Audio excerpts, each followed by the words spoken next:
حضور علیہ السلام کے ساتھ جو عہد و پیمان باندھنے والے تھے، جو حضور علیہ السلام و تسلیم کے ساتھ رخت سفر باندھنے والے تھے، جو حضور علیہ السلام و تسلیم کے ساتھ دین اسلام کی تبلیغ کرنے والے تھے، اگر ہم ان لوگوں کے نام دیکھیں تو وہ سارے کے سارے نوجوان نظر آئیں۔ حضرات گرامی، حضور علیہ الصلوۃ والتسلیم کے ساتھ حضرت علی المرتضیٰ رضی اللہ تعالیٰ عنہ کا ساتھ نظر آتا ہے، اور حضرت علی رضی اللہ تعالیٰ عنہ کی ذات وہ ذات ہے کہ حضرت علی نے تربیت بھی حضور علیہ السلام کی گود سے حاصل کی، اور پھر پوری زندگی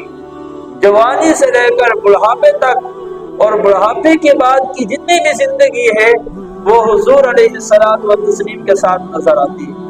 اسی طرح حضرت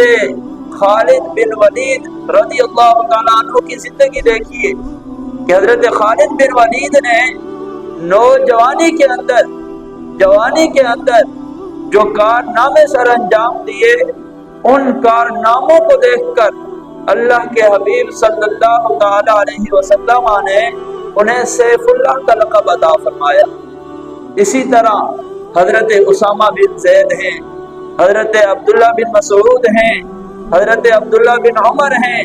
حضرت عبداللہ بن عباس ہیں، اور اس کے علاوہ صحابہ کی زندگیاں پڑھی، آدھے سے زیادہ صحابہ آپ کو وہ نظر آئیں گے کہ جو نوجوان تھے اور انہوں نے اپنی جوانی کا فائدہ اٹھاتے ہوئے انہوں نے اپنی جوانی کا صحیح استعمال کیا، دین اور اسلام کے لیے جوانی اپنی دو پر لگا دی، تو ان کی جوانیوں کا صدقہ تھا کہ اللہ تبارک و تعالی نے اس کائنات کے اندر دین اسلام کی روشنی کو کونے کونے میں پہنچا دیا۔ تو قرآن مجید کے اندر اللہ تبارک و تعالی نے نوجوانوں کے لیے انبیاء اکرام کی نوجوانیاں، انبیاء اکرام کی جوانیاں بطور مثال پیش فرمائی ہیں۔ حضرت ابراہیم علیہ السلام کی جوانی پڑھی ہے۔ حضرت ابراہیم علیہ السلام اللہ کے پیغمبر تھے، نبی تھے،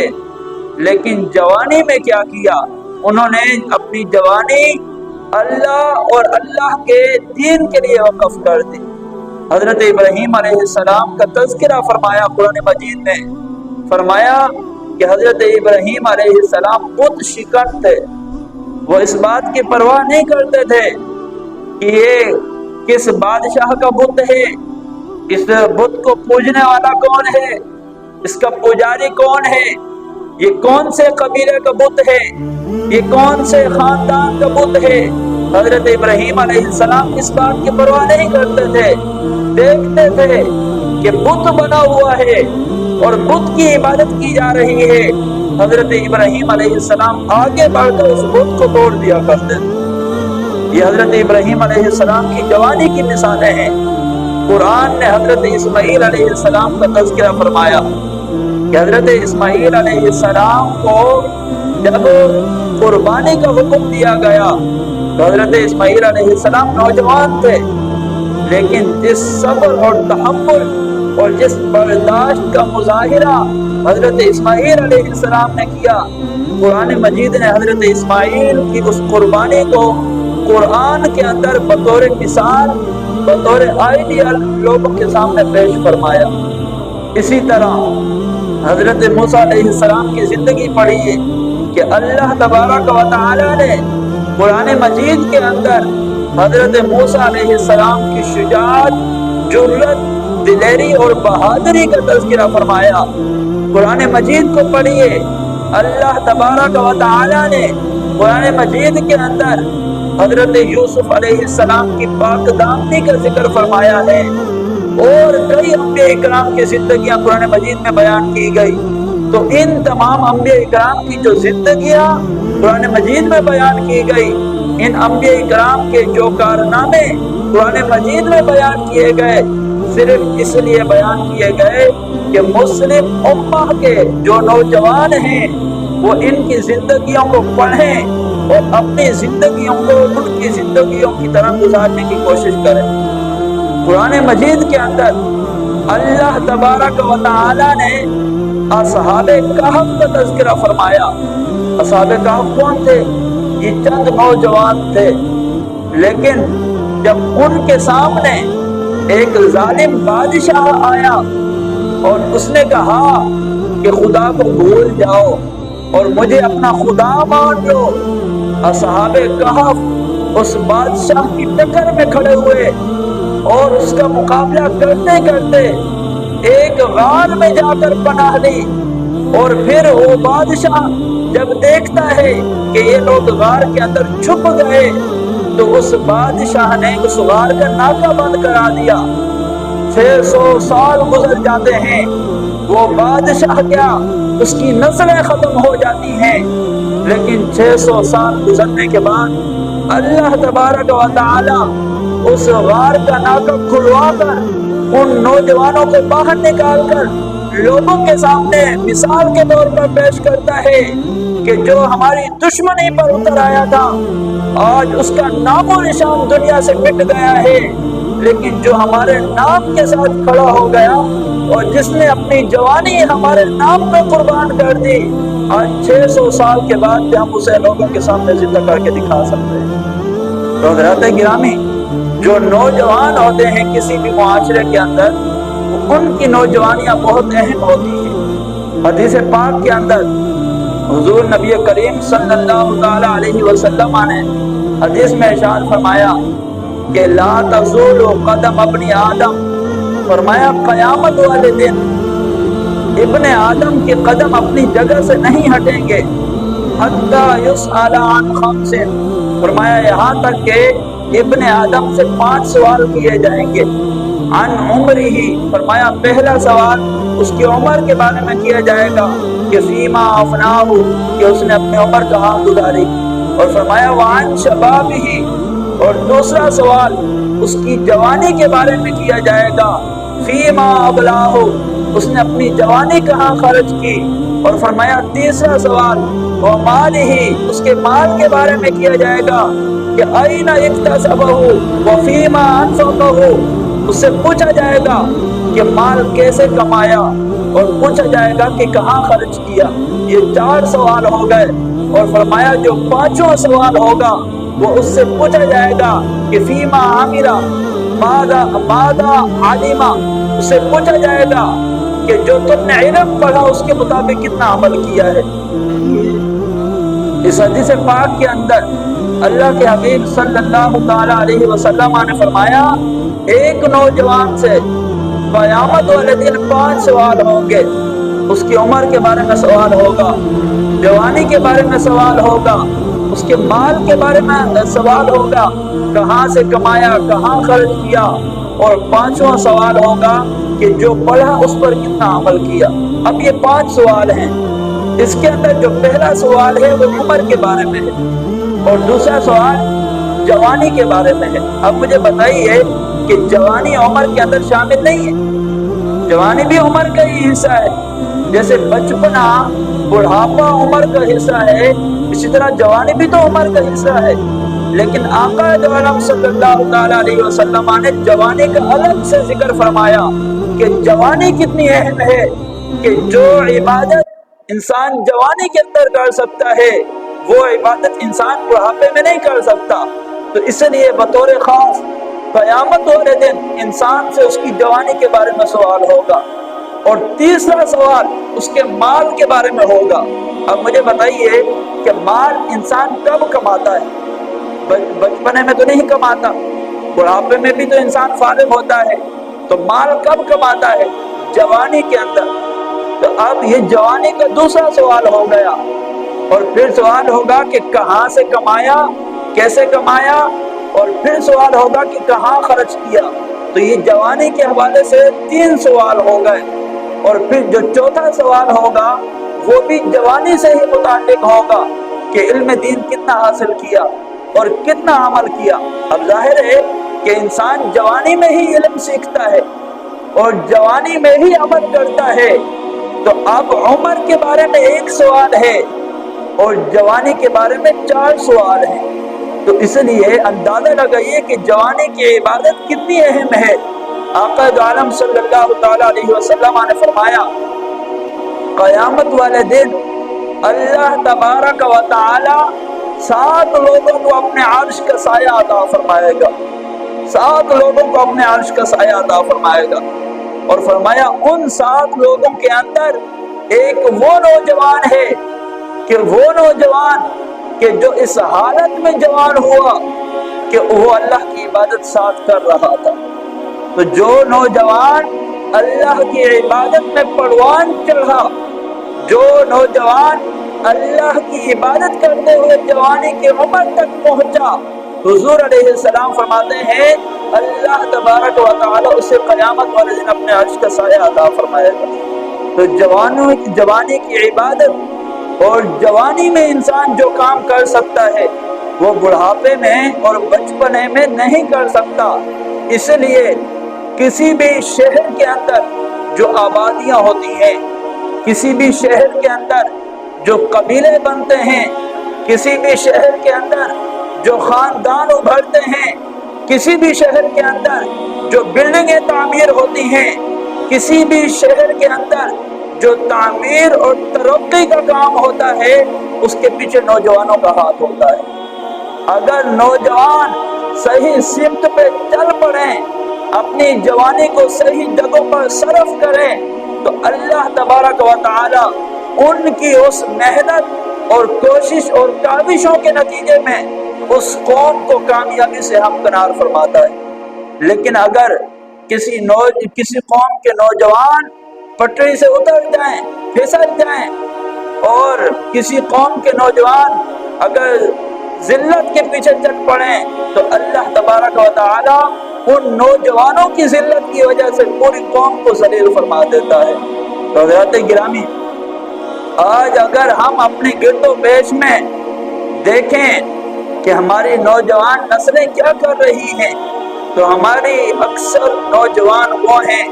کہ جو بے دین ہوتے جا رہے ہیں۔ آج ہمارے ہاں یہ ہوتا ہے کہ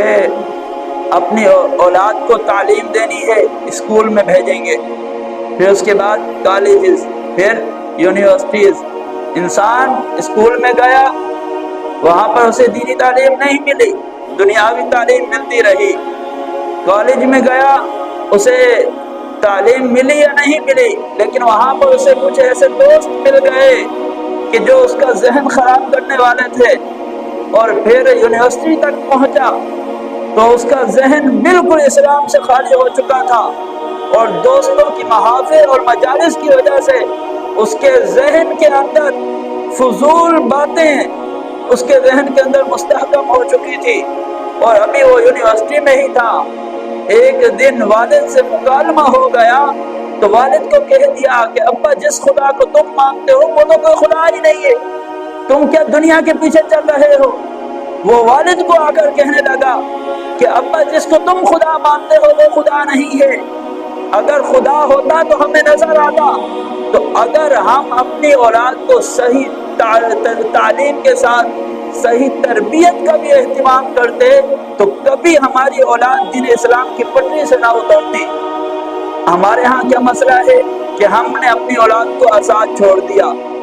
جو کرنا چاہے وہ کرے، ہم اسے کچھ نہیں بولیں گے، اور جس دن اولاد اپنا رنگ دکھاتی ہے پھر ہم افسوس کر رہے ہوتے ہیں کہ یہ ہمارے سے کیا ہوا، اور جب وہ اپنا رنگ ظاہر کرتی ہے اس وقت تو ہمارے پاس افسوس کے سوا کچھ نہیں ہوتا۔ مجھے ایک بات بتائیے کہ معاشرے میں جو کچھ ہو رہا ہے، کیا یہ جو لوگ ہیں یہ تعلیم والے نہیں ہیں؟ اپنے والد کے ساتھ جو بندہ بدتمیزی کر رہا ہے، اپنے گھر والوں کے ساتھ بدتمیزی کے لہجے میں گفتگو کر رہا ہے، تو کیا وہ شہر کا رہائشی نہیں ہے؟ وہ شہر کا رہائشی ہے۔ اس کے والد نے اس کو اچھی تعلیم بھی دلوائی ہے، لیکن پھر بھی وہ اپنے والد کے ساتھ اتنی بدتمیزی سے پیش آ رہا ہے۔ گاؤں دیہاتوں میں چلے جائیے، وہاں کے جو لوگ ہیں وہ اپنی اولاد کو اس طرح تعلیم نہیں دے سکتے،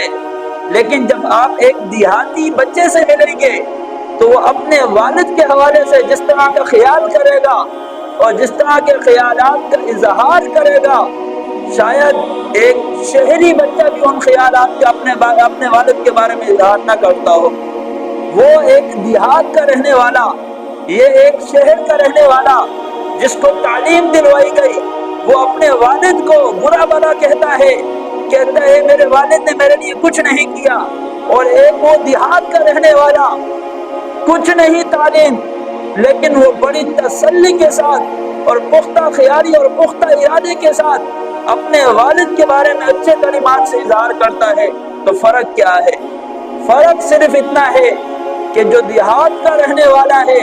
اس کے پاس تعلیم نہیں ہے لیکن اسے تربیت اچھی دی گئی، اور جو شہر کا رہائشی ہے اسے تعلیم تو بہت عمدہ دلائی گئی لیکن تربیت نہیں دی گئی۔ تو ضرورت اس بات کی ہے کہ جب تک ہم اپنے بچوں کو اچھی تربیت نہیں دیں گے، چاہے ہم انہیں کتنی ہی اچھی تعلیم دلوا دیں، تو تب تک وہ ہمارے لیے کام نہیں کریں گے، ہمارے بڑھاپے کا سہارا نہیں بنیں گے۔ اگر آپ نے انہیں صرف تعلیم دلوائی اور انہیں آزاد چھوڑ دیا تو وہ آپ کے بڑھاپے کا سہارا نہیں بنیں گے۔ آج ہم اپنے بچوں کے لیے عیش و عشرت کے سارے سامان کرتے ہیں، ان کی ساری خواہشات پوری کرتے ہیں، ہر جائز اور ناجائز خواہش ہم پوری کر کے دیتے ہیں، لیکن وہی بچہ جب نوجوان ہوتا ہے اور اس کی شادی کر دی جاتی ہے تو اس کا سب سے پہلا مطالبہ یہ ہوتا ہے کہ مجھے الگ کر دیا جائے، میں اپنا کماؤں گا، اپنا پیوں گا، اپنا کھاؤں گا۔ تو اب وہ اس نہج پر کیسے آیا؟ یہ اس لیے آیا کہ آپ نے اسے تعلیم تو اچھی دلائی، اسے دنیا میں گھومنے پھرنے کا طریقہ بتا دیا، آپ نے کمانے کا، حاصل کرنے کا، خرچ کرنے کا بتا دیا کہ کہاں سے کمانا ہے، کیسے کمانا ہے، وہ حلال ہے یا حرام، وہ اس کو کوئی غرض نہیں ہے۔ بس اس نے سوچ لیا کہ پیسے کیسے کمانے ہیں اور کیا کیا خرچ کرنا ہے، کہاں کہاں خرچ کرنا ہے، تو بس وہ اسی ارادے کے مطابق اب وہ کام کرنا شروع ہو جاتا ہے، وہ اپنے والدین کو بھول جاتا ہے۔ اگر تعلیم کے ساتھ ساتھ اچھی تربیت کا انتظام کیا جائے، اپنے بچے کو تعلیم بھی اچھی دلوائی جائے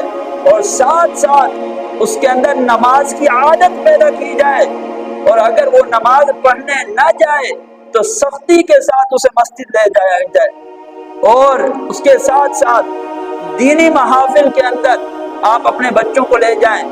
حضور نبی کریم صلی اللہ تعالی علیہ وسلم کی سیرت پڑھ کر انہیں بتائیں، صحابہ اکرام، تابعین، تبع تابعین، ہماری امت کی جتنے بھی بزرگان دین گزرے ہیں ان کی سیرتیں اگر اپنے بچوں کے سامنے رکھی جائیں اور انہیں بتایا جائے کہ بیٹے تمہارے بزرگ کیسے تھے، تمہارے آباء و اجداد کیسے تھے، جب اس کے ذہن کے اندر یہ چیزیں آئیں گی، اسے تربیت کا جب اسے اچھا نکھار ملے گا تو وہ اس تربیت کے مطابق پھر اپنی زندگی گزارے گا، تو پھر وہ کبھی بھی الحاد اور بے دینی کی طرف نہیں جائے گا۔ ہمارے ہاں مسائل یہ ہے کہ اولاد کو آزادی دی گئی، وہ یوٹیوب استعمال کرے، جو کچھ دیکھنا چاہے دیکھ لے، جو ویڈیو دیکھ رہا ہے بچہ، جو کچھ دیکھ رہا ہے والد کبھی نہیں کہے گا۔ بچہ یوٹیوب استعمال کر رہا ہے، جو کچھ وہ دیکھ رہا ہے، دنیا کا گند دیکھ رہا ہے، والد کبھی نہیں بولے گا۔ بچہ ٹک ٹاکر بن گیا،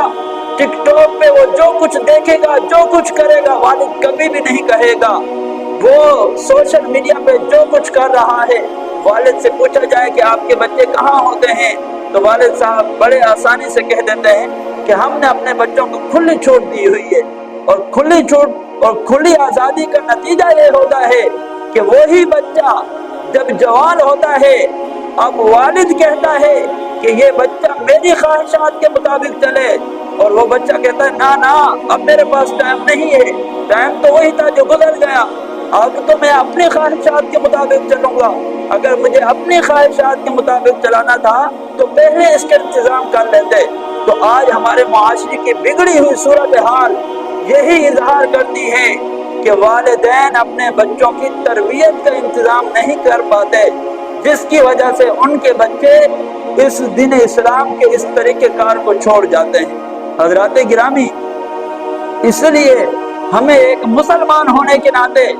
اپنے بچوں کو قرآن و حدیث کی تعلیم بھی دلوائی جائے، ساتھ ساتھ حضور علیہ الصلوۃ والتسلیم کی سیرت طیبہ بھی اپنے بچوں کو پڑھ کر سنائی جائے، صحابہ اکرام کی زندگیاں بھی انہیں بتائی جائیں، اور ساتھ ساتھ ان کے ہر کام پر نظر رکھی جائے کہ بچہ کہاں بیٹھ رہا ہے، کیا کھا رہا ہے، کیا پی رہا ہے، کہاں اٹھ بیٹھ رہا ہے، کس کے ساتھ بیٹھ رہا ہے۔ آدھے سے زیادہ اثر صحبت کا ہوتا ہے۔ انسان جس بندے کے ساتھ اٹھتا بیٹھتا ہے اس کے رنگ میں رنگ جاتا ہے۔ تو جب صحبت صحیح نہیں ہوتی تو بچہ بھی اس کی صحبت میں خراب ہو جاتا ہے۔ ہمارے بزرگ کہا کرتے تھے کہ اولاد کو سونے کا نوالا کھلاؤ اور شیر کی آنکھ رکھو۔ سونے کے نوالے کا مطلب یہ ہوتا تھا کہ اپنی اولاد کو حلال کما کر کھلاؤ، حرام نہیں کھلاؤ۔ ہمارے ہاں تو اکثر بیشتر ایسا ہی ہوتا ہے کہ والدین اس بات کو دیکھتے ہی نہیں ہیں کہ کہاں سے آیا، کیسے آیا، حلال کا تھا یا حرام کا تھا۔ بس والدین یہ سمجھتے ہیں کہ یہ ہمارے بچوں کے پیٹ تک پہنچنا چاہیے۔ تو اس اصول کو یاد رکھیے کہ انسان جو کما رہا ہے، جو اپنے بچوں کو کھلا رہا ہے، اس بچوں کی تربیت کا نتیجہ اسی کی طرح ظاہر ہوگا۔ اگر والدین بچوں کو حرام کھلا رہے ہیں تو وہ بچہ بڑا ہو کر حرام کی صورت میں ہی اپنے والد کے سامنے بدتمیزی کا اظہار کرے گا، اور اگر بچے کو شروع سے ہی حلال کی عادت ڈالی گئی تو وہ جب جوان ہوگا تو تب بھی وہ اپنے ماں باپ کے سامنے ادب اور عزت کے ساتھ گفتگو کرے گا۔ تو سونے کا نوالا کھلاؤ، حلال کھلاؤ، اور شیر کی آنکھ رکھو۔ انسان دیکھے کہ اس کا بچہ کہاں بیٹھ رہا ہے، کیا کر رہا ہے، کیا دیکھ رہا ہے، موبائل میں کیا چیزیں استعمال کر رہا ہے، کس دوست کے ساتھ بیٹھ رہا ہے، وہ دوست کیسا ہے، نمازی ہے، بے نمازی ہے، شرابی ہے، کیسا ہے، بدکار ہے۔ وہ اگر دوست اچھا ہوا تو آپ کا بیٹا بھی اچھا ہو جائے گا،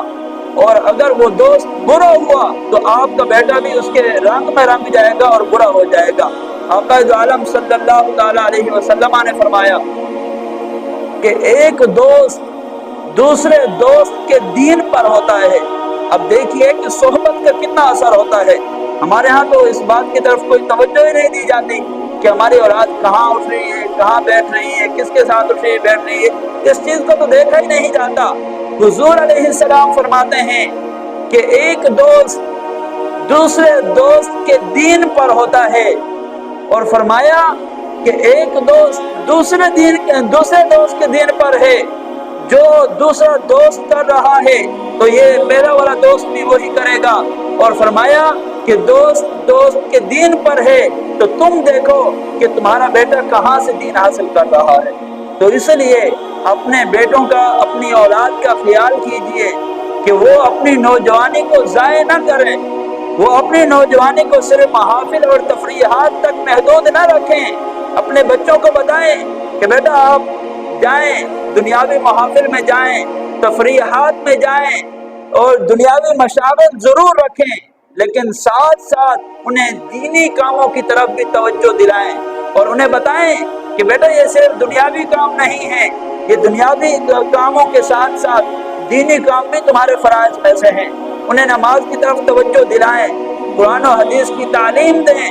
نماز کی تعلیم دیں، اور جو بنیادی فرائض ہیں، جو زندگی کے گزارنے کے سلیقے طریقے ہیں، وہ سارے سکھائے جائیں۔ ہمارے ہاں ہوتا ہے کہ وقت اتنا ضائع کیا جاتا ہے جس کی کوئی حد نہیں۔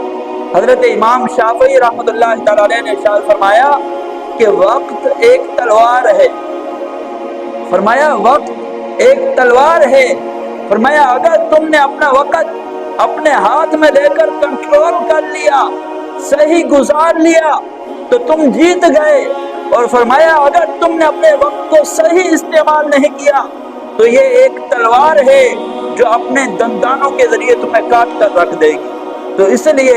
ہماری جوانیوں کا اکثر و بیشتر حصہ گزر چکا ہے۔ ہم اپنی آئندہ زندگی کو خوبصورت بنائیں اور اپنے بچوں کو بچپنے سے ہی اعلیٰ تربیت دیں تاکہ وہ اس تربیت کے مطابق اپنا بچپنے سے جوانی اور جوانی سے وہ پھر بڑھاپے کی طرف جا سکیں۔ حضرات گرامی، ایک جو بچہ ہوتا ہے اس کے اوپر تو کوئی ذمہ داری نہیں ہوتی، اور جو بوڑھا ہوتا ہے وہ بھی گھر کی ذمہ داریوں سے سب کو دوش ہوتا ہے، اس سے بھی کوئی نہیں پوچھتا۔ بیچ میں صرف ایک جوانی رہ گئی کہ جو جوان ہوتا ہے وہ گھر کا ذمہ دار ہوتا ہے۔ تو جب جوان ہی گھر کا ذمہ دار ہے تو جوان سے ہی اس کی جوانی کے حالات کے بارے میں پوچھا جائے گا۔ اس لیے اپنے بچوں کو اعلیٰ تعلیم کے ساتھ ساتھ اعلیٰ تربیت کا بھی انتظام کرائیں، اور جب آپ بچے کے لیے تعلیم کے ساتھ ساتھ اعلیٰ تربیت کا انتظام کریں گے تو جب وہ جوان ہوگا تو اچھی تربیت کے سائے میں جوان ہوگا، تو وہ پھر اس جوانی کے اندر اپنے والدین کے تقدس اور عزت کا بھی خیال رکھے گا، اور اپنے رشتوں کا بھی خیال رکھے گا، اور دین اسلام کے جو معاملات ہیں وہ ان کو بھی تسلی سے چلائے گا۔ لیکن اگر صرف تعلیم دی گئی اور صرف دنیاوی تعلیم دی گئی تو ایسی صورت میں وہ بچہ جب جوان ہوگا تو اس کے اندر جو سرکشی اس تعلیم کے نتیجے میں آ چکی ہوگی وہ اس سرکشی کا اظہار کرے گا، اپنے رشتوں کو بھول جائے گا، وہ اپنے ماں باپ کے تقدس اور عزت کو بھول جائے گا، اور ایسے میں پھر والدین کے پاس سوائے افسوس کے اور کچھ نہیں ہوتا۔ اس لیے آج ہی سوچئے کہ ہم نے اپنے بچوں کو دنیاوی تعلیم کے ساتھ ساتھ اعلیٰ سے اعلیٰ دینی تعلیم بھی دلوانی ہے، اور دینی تعلیم کے ساتھ ساتھ اپنے بچوں کو نمازوں کا پابند بنائیں، اپنے بچوں کو نمازیں سکھائیں